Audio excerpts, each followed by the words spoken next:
Hujan sore itu turun tanpa aba-aba, membasahi kota dan menyisakan dingin yang merayap pelan ke dalam dada. Di tengah kesibukan manusia yang berlalu lalang, ada satu kisah yang berjalan diam-diam, tanpa sorotan, tanpa tepuk tangan. Kisah tentang pilihan hidup yang tidak semua orang berani ambil. Tentang cinta yang lahir bukan dari kesetaraan, melainkan dari keberanian untuk bertahan. Ia adalah seorang perempuan berseragam negara, terlatih untuk kuat, dididik untuk patuh, dan dibesarkan dengan prinsip kehormatan. Sementara dia hanyalah seorang lelaki yang setiap harinya bergelut dengan debu, panas matahari, dan pandangan rendah orang-orang. Dua dunia yang seharusnya tidak pernah bertemu, namun justru dipertemukan oleh takdir dengan cara yang paling sederhana. Tak ada yang tahu bahwa di balik senyum tenang dan tangan yang kasar, tersimpan rahasia yang perlahan akan mengubah segalanya. Rahasia yang bukan hanya menguji cinta, tapi juga kepercayaan, harga diri, dan pilihan hidup yang sudah terlanjur diambil. Dan ketika kebenaran mulai mengetuk, tidak semua orang siap membukakan pintu. Sebelum kita lanjut ceritanya, tekan tombol like dan subscribe sekarang juga. Dan absen di kolom komentar dari kota mana saja teman-teman menyimak cerita ini, agar kami tahu sudah sampai kota mana cerita ini ditonton. Saya doakan untuk yang sudah like, komen, dan subscribe, semoga selalu sehat, dilapangkan rezekinya, dan dimudahkan segala urusannya. Amin. P.O.R.I. Hujan turun perlahan di sore itu, membasahi halaman Mapolres kota yang mulai sepi. Langit kelabu menggantung rendah, seakan ikut menekan dada siapapun yang menatapnya terlalu lama. Di bawah atap pos jaga, seorang perempuan berseragam coklat duduk terdiam. Tangannya menggenggam secangkir kopi yang sudah dingin. Namanya Bribtu Kirana Adisti. Seorang polwan yang dikenal tegas, disiplin, dan nyaris sempurna di mata rekan-rekannya. Rambutnya selalu rapi terikat, sepatunya bersih mengkilap, dan sorot matanya tajam ketika bertugas. Namun sore itu, tidak ada ketegasan. Yang ada hanyalah sepasang mata yang lelah, dan hati yang sedang berperang dengan perasaannya sendiri. "Kirana, kamu nggak pulang?" Suara rekan sesama polwan Rizka memecah keheningan. Kirana mengangkat wajahnya perlahan dan tersenyum tipis. Sebentar lagi, nunggu hujan reda. Padahal mereka sama-sama tahu, hujan bukan alasan sebenarnya. Sudah hampir setahun Kirana menyimpan satu rahasia yang tak pernah ia ceritakan pada siapapun di kantor. Rahasia tentang seorang laki-laki, tentang cinta yang tumbuh di tempat paling tak terduga, tentang pilihan hidup yang membuatnya siap kehilangan segalanya, karir, kehormatan, bahkan keluarga. Nama laki-laki itu Raka Pradipta, seorang kuli bangunan. Pertemuan mereka terjadi tanpa rencana, tanpa drama berlebihan, dan tanpa isyarat bahwa hidup Kirana akan berubah selamanya. Saat itu Kirana sedang menjalankan tugas pengamanan proyek pembangunan jembatan di pinggiran kota. Ia berdiri di bawah terik matahari, memastikan lalu lintas lancar dan tidak terjadi keributan di lokasi. Disitulah pertama kali ia melihat Raka. Bajunya lusuh, penuh debu semen.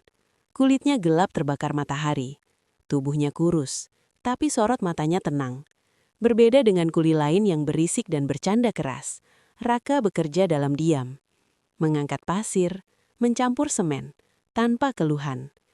Ketika jam istirahat tiba, Kirana melihat Raka duduk sendiri di bawah pohon, membuka bekal nasi yang dibungkus kertas coklat. Tanpa lauk mewah, hanya tempe goreng dan sambal. Entah kenapa, pemandangan itu membuat dada Kirana terasa sesak. Mungkin karena ia melihat kejujuran di sana. Atau mungkin karena untuk pertama kalinya dalam hidupnya, Kirana melihat seseorang yang bekerja bukan demi pujian, tapi demi bertahan hidup. Takdir mempertemukan mereka lebih dekat ketika salah satu pekerja jatuh dari perancah dan terjadi keributan kecil. Kirana bergerak cepat mengamankan situasi. Di tengah kekacauan itu, Raka berdiri di sampingnya, membantu mengatur pekerja lain tanpa diminta. "Tenang, pelan-pelan, jangan panik." Suara Raka lantang, namun terkontrol. Kirana menoleh. Mata mereka bertemu sesaat, dan di detik itu ada sesuatu yang bergetar di hati Kirana. sesuatu yang tak bisa ia jelaskan. Sejak hari itu, mereka sering berbincang singkat tentang cuaca, tentang pekerjaan, tentang hidup. Raka tidak pernah bertanya terlalu jauh tentang Kirana, seolah menghormati batas yang ada. Dan justru sikap itulah yang membuat Kirana merasa aman. Hingga suatu sore, Raka berkata pelan, "Mbak Kirana, saya tahu posisi saya nggak sebanding, tapi saya serius." Kalimat sederhana itu membuat dunia Kirana runtuh sekaligus berdiri kembali. Ia tahu resikonya. Seorang polwan yang hidupnya diatur oleh disiplin dan citra institusi, jatuh cinta pada seorang kuli bangunan tanpa latar belakang jelas. Keluarganya, terutama ayahnya, pensiunan polisi, pasti menentang keras.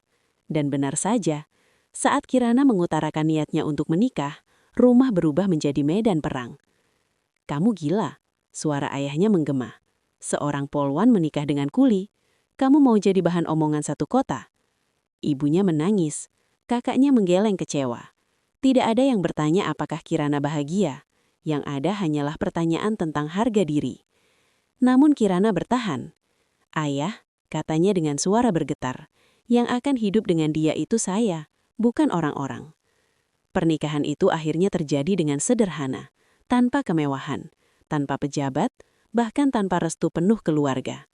Raka datang dengan setelan jas sederhana, wajahnya tegang, matanya berkaca-kaca saat mengucap ijab kabul. Dan Kirana menangis, bukan karena sedih, tapi karena ia tahu hidupnya tidak akan pernah sama lagi. Ia tak tahu bahwa di balik tangan kasar yang menggenggam jemarinya tersimpan rahasia besar. Ia tak tahu bahwa laki-laki yang ia bela mati-matian itu bukan sekedar kuli bangunan. Dan ia sama sekali tak tahu badai sesungguhnya baru akan dimulai. Pernikahan Kirana dan Raka tidak pernah benar-benar dimulai dengan kebahagiaan yang utuh. Sejak hari pertama mereka hidup bersama, dunia seolah memberi ujian tanpa jeda. Rumah kecil yang mereka tempati berada di gang sempit, berdinding setengah tembok, dengan atap seng yang berisik setiap kali hujan turun. Namun bagi Kirana, rumah itu adalah tempat ia belajar menjadi manusia biasa. Setiap pagi, ia bangun lebih awal untuk menyiapkan sarapan. Seragam dinasnya tergantung rapi di belakang pintu, berdampingan dengan pakaian kerja Raka yang penuh noda semen. Dua dunia yang sangat berbeda, kini berada di ruang yang sama. Raka selalu mencium kening Kirana sebelum berangkat kerja. Tangannya kasar, namun sentuhannya penuh kehati-hatian, seolah takut melukai perempuan yang ia cintai. "Jaga diri, Mas," kata Kirana setiap pagi. "Selalu," jawab Raka singkat dengan senyum yang tak pernah berubah. Di luar rumah kecil itu, bisik-bisik mulai menyebar. Di kantor, Kirana merasakan perubahan sikap rekan-rekannya. Senyum yang dulu ramah, kini terasa dingin. Beberapa atasan mulai memanggilnya dengan nada yang tak lagi bersahabat. "Kirana," kata seorang perwira senior suatu siang, "kamu sadar kan, sebagai anggota Polri kehidupan pribadimu juga jadi sorotan publik?" Kirana merangguk. "Siapa?" "Kami dengar suamimu hanya buruh bangunan. Kamu harus jaga citra. Jangan sampai ini mencoreng institusi." Kalimat itu menghantam lebih keras daripada tamparan. Ia pulang dengan langkah berat. Di rumah, ia mendapati Raka sedang duduk di lantai, memperbaiki sandal jepitnya yang putus. Ketika melihat Kirana, Raka tersenyum, seolah tak ada beban hidup sama sekali. "Kamu capek?" tanyanya. Kirana mengangguk pelan. Ia duduk di samping Raka, lalu tanpa bisa menahan diri, air matanya jatuh. Raka terdiam. Ia tidak langsung bertanya. Ia hanya memeluk Kirana, membiarkan bahu kecil itu bergetar di dadanya. "Maaf," bisik Kirana di sela isaknya. "Aku bikin hidup kamu susah." Raka menggeleng. "Aku yang takut kamu menyesal."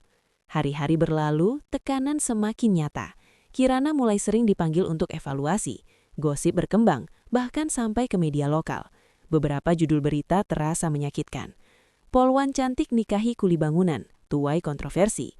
Ibunya akhirnya datang ke rumah Kirana, membawa wajah lelah dan mata sembab. "Kamu kelihatan kurus," kata sang ibu menahan tangis. "Aku bahagia, Bu," jawab Kirana meski suaranya bergetar. Ibunya menatap Raka lama. "Kamu laki-laki. Kalau memang cinta anak saya, jangan biarkan dia hancur." Kalimat itu tertanam dalam-dalam di dada Raka. Malam itu, Raka duduk sendiri di teras. Ia menatap langit yang gelap, seolah sedang berdebat dengan dirinya sendiri. Sebuah ponsel lama ia keluarkan dari sakunya, benda yang jarang sekali ia sentuh. Ia membuka satu kontak yang tidak pernah ia hubungi sejak bertahun-tahun lalu. "Ayah?" Telepon berdering lama, lalu suara berat menjawab di seberang. "Raka?" Raka menarik nafas dalam. "Aku butuh bicara." Beberapa hari kemudian, hidup Kirana benar-benar jungkir balik. Ia dipanggil ke kantor pusat, bukan untuk tugas biasa. Ia diminta menghadap langsung ke seorang pejabat tinggi negara yang sedang berkunjung. Kirana dimetar saat memasuki ruangan. Sosok itu duduk tegak, berwibawa, dengan aura kekuasaan yang membuat siapapun menunduk.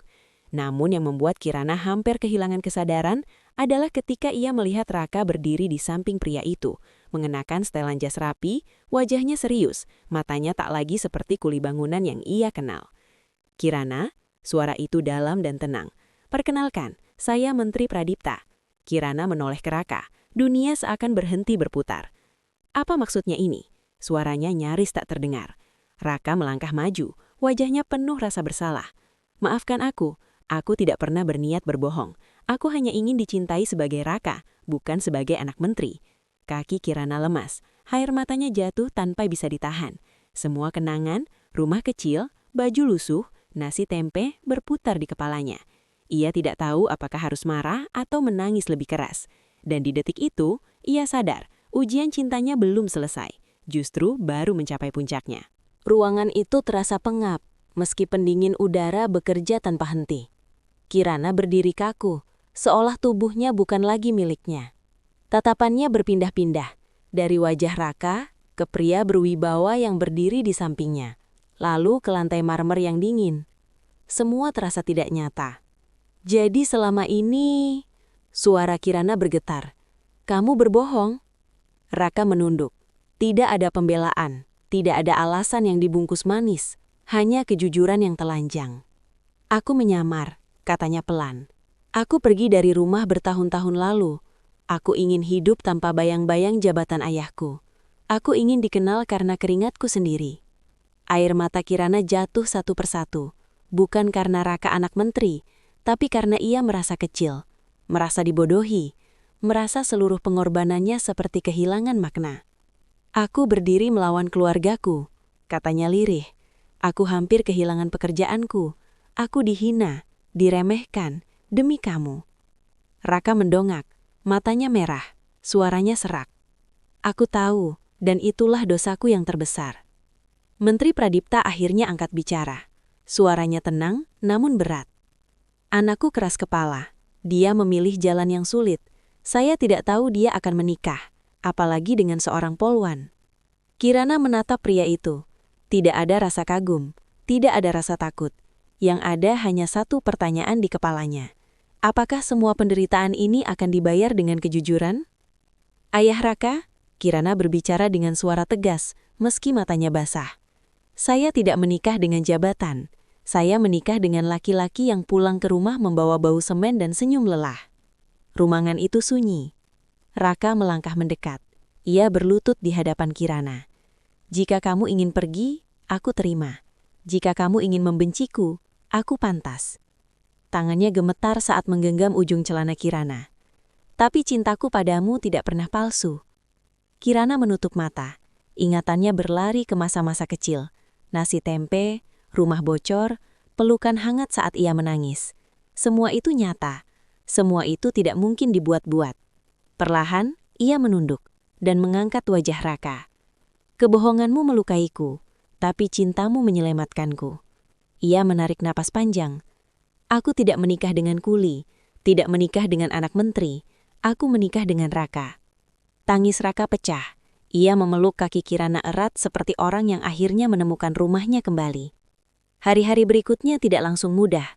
Media menyerbu, opini publik berbalik arah. Dari cemoohan menjadi pujian, dari hinaan menjadi kekaguman. Namun Kirana dan Raka belajar satu hal, kebahagiaan tidak datang dari sorotan, melainkan dari kejujuran yang ditebus dengan keberanian. Kirana dipanggil kembali oleh pimpinan institusi, bukan untuk dihukum, melainkan untuk diapresiasi. "Integritasmu teruji, dan kamu lulus." Raka, atas permintaan ayahnya, ditawari kembali masuk ke dunia elit. Namun ia menolak hidup dalam kemewahan yang membutakan. Ia memilih membangun usaha sosial, memberdayakan buruh dan pekerja kasar agar dihargai sebagaimana mestinya. Suatu sore, Kirana pulang kerja dan mendapati Raka sedang mengecat ulang rumah kecil mereka. Rumah itu tidak lagi bocor, tidak lagi sempit, tapi tetap sederhana. "Kita pindah," tanya Kirana pelan. Raka menyunyum. "Kalau kamu mau." Kirana menggeleng. Ia memeluk Raka dari belakang. "Disinilah aku jatuh cinta. Disinilah aku belajar bertahan." Langit sore itu cerah, tidak ada hujan, tidak ada kelabu, hanya dua manusia yang memilih satu sama lain, meski dunia mencoba memisahkan. Dan untuk pertama kalinya, Kirana tahu, cinta sejati bukan tentang siapa kamu di mata dunia, melainkan siapa kamu ketika dunia memunggungi.